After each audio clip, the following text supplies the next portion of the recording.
think that's probably, and that can go on for more and more. But I think that's the number one thing that sets us apart from the majority of ISA companies out there, is that we recruit our folks in Mexico. And I think 90% of the folks that work with us out of those 100 grew up in the US. They grew up in California, Texas, Arizona, Washington State. Actually, have a massive amount of folks from Mexico living there. So the majority of our folks grew up there or on the border. I'm a border kid, actually.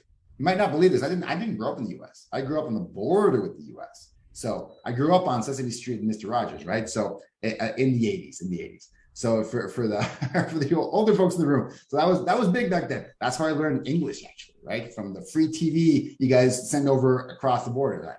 I loved it, right? So I think that's a big difference. That's a big difference. And on top of that, right, that's a fundamental difference.